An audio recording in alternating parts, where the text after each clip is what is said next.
आगामी कुंभमेळ्यासाठी नाशिकच्या तपोवन भागातील काही झाडं तोडण्याचा हे निर्णय हे प्रशासनाने घेतल्यानंतर या संपूर्ण प्रक्रियेला आता विरोध होत आहे. खरं तर या सगळ्या संदर्भात बोलण्यासाठी माझ्यासोबत नाशिक मनपाचे आयुक्त आहेत. मॅडम, अगदी काही झाडं तोडण्याचा आपण हे निर्णय घेतला, त्यानंतर काही स्थानिक लोक असतील किंवा पर्यावरणप्रेमी असतील, यांनी खूप मोठ्या प्रमाणात विरोध केलेला आहे. नेमकं काय? कारण लोकांमध्ये एक संभ्रम अवस्था. पहिला विषय असा आहे की आम्ही झाडं तोडण्याचा निर्णय घेतलाच नाही आतापर्यंत.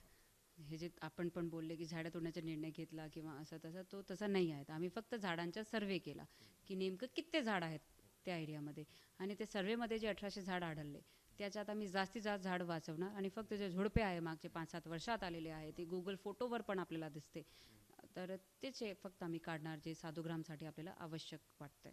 आता मॅडम, पण काही दिवसांपासून जे आंदोलन होत आहेत, 1800 झाडं तोडणार आहेत, 2000 तोडणार आहेत, मग हे काय नेमकं सगळं? तेच मी सांगतोय की ते आपण एक सर्वे केला होता. आता आपल्याला तिथे साधुग्राम उभारायचे आहे. त्याच्यासाठी आम्हाला तिथे पाणीची व्यवस्था करायची, वॉटर सप्लायची पाईपलाईन द्यायची, ड्रेनेजची पाईपलाईन द्यायची, स्टॉर्म वॉटरची पाईपलाईन द्यायची, तिथे विजेची पुरवठा करायचे, त्यासाठी पूर्ण अरेंजमेंट करायचे. तिथे आपल्याला रोड्स करावी लागेल, तिथे पार्किंग करावी लागेल. तर ह्यासाठी काम करावं लागते. मला रोडची डिगिंग करावं लागेल, तिथे एक पूर्ण समतल आम्हाला जमीन तिथे करावं लागेल. तर त्यासाठी आता काम सुरू करण्यासाठी साईट क्लिअरन्स करावाच लागेल. तर तिथे आम्ही फक्त आता झुडपे काढतोय. मागच्या सिंहस्थाला जसा होता यावेळेस पण तेच करतोय. 1% इकडे तिकडे आम्ही बदलत नाही काहीही विषय. मॅडम, सातत्याने आरोप होत आहेत, राजकीय नेते सुद्धा आरोप करत आहेत, खूप मोठ्या प्रमाणात झाडांची कत्तल होईल. आपणही आता मार्किंग केलेलं आहे. त्या मार्किंगमधून नेमकं किती झाडं तोडण्यात येणार आहे, किंवा फक्त तिथलं ते झुडपं काढणार? आम्ही एक पण जुनं झाड तोडणार नाही. जे मागचे सिंहस्थात झाड होता तो या सिंहस्थात पण राहील आणि पुढचे सगळे सिंहस्थात राहील.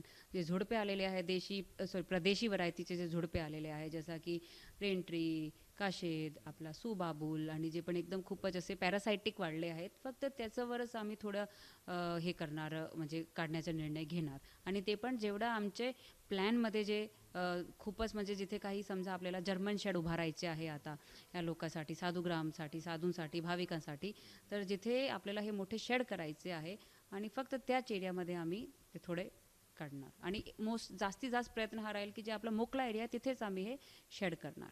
आताच काही वेळापूर्वी उद्धव ठाकरे यांची सुद्धा एक हे झाली पत्रकार परिषद. त्यात देखील त्यांनी अत्यंत गंभीर आरोप केले आहेत, खूप मोठ्या प्रमाणात झाडाची कत्तल होईल आणि ती जागा नंतर म्हणजे खाजगी व्यावसायिकांना दिला वगैरे. हे बघा, आता आपला जे साधुग्राम आहे तो वर्षानुवर्ष तिथेच होतोय. आपण ती जागा बदलत नाही. आता वर्षानुवर्ष ते तिथेच राहणार, ती जागा कोणीही बदलू शकणार नाही. आपले 3 मेजर जे मोठ्या खाड्या, दिगंबर, निर्वाणी, निर्मोही, ते पण तिथेच राहणार.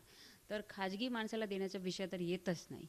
मनपाची जागा आहे, मनपाने ताब्यात घेतली आहे, मनपाने भूसंपादन केलेलं आहे मागचे 2-3 सिंहस्थात या जागाचा. ती खाजगी जागा होती त्याच्या आधी.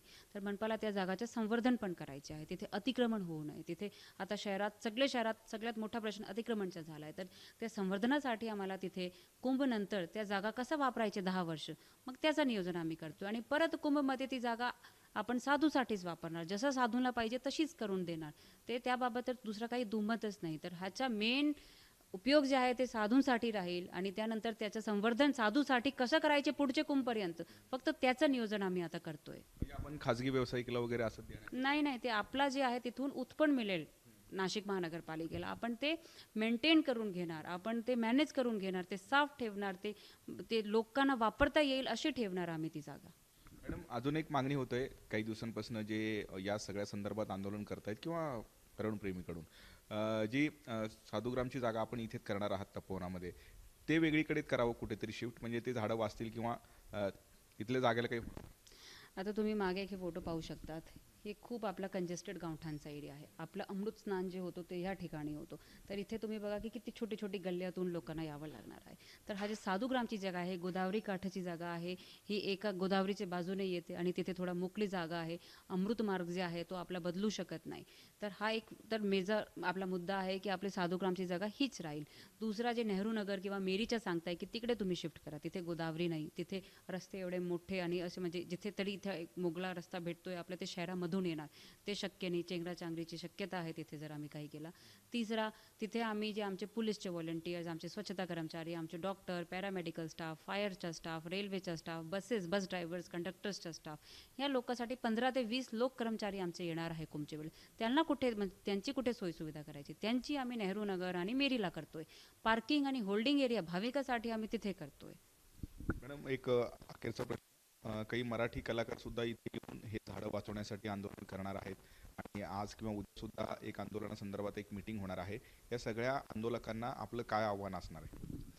माझा एकच सगळे वृक्षप्रेमीला एक मेसेज असा आहे की तुम्ही खूप तत्परता दाखवून ह्या विषयावर खूप आपण सर्वांनी आम्हाला सूचना दिलेली आहे, त्यांची मी नोंद घेतली आहे आणि त्याच्यावरच माझा निर्णय हा असाच राहील की निसर्ग कसा वाचवायचे, जास्तीत जास्त झाडं कसे वाचवायचे, फक्त झुडपे आणि पॅरासायटिक व्हरायटीजच काढायचे, तशा प्रकारचाच आम्ही निर्णय इथे घेणार आहे.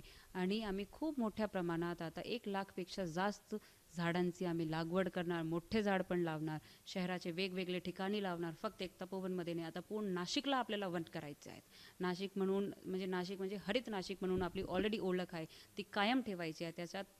त्यासाठी पूर्ण शहरात आम्ही खूप मोठं आता नियोजन करतोय. तर अशा पद्धतीची संपूर्ण प्रशासनाची भूमिका आहे. कुठलेही झाड हे तोडण्यात येणार नाहीत, अशा पद्धतीचं एक मोठं वक्तव्य मनपा आयुक्तांनी केलेलं आहे. त्यामुळे आंदोलक आता काय नेमकं या सगळ्या संदर्भात हे निर्णय घेतात हे आणं महत्त्वाचं असणार आहे. किरण गोटूर, जय महाराष्ट्र न्यूज, नाशिक.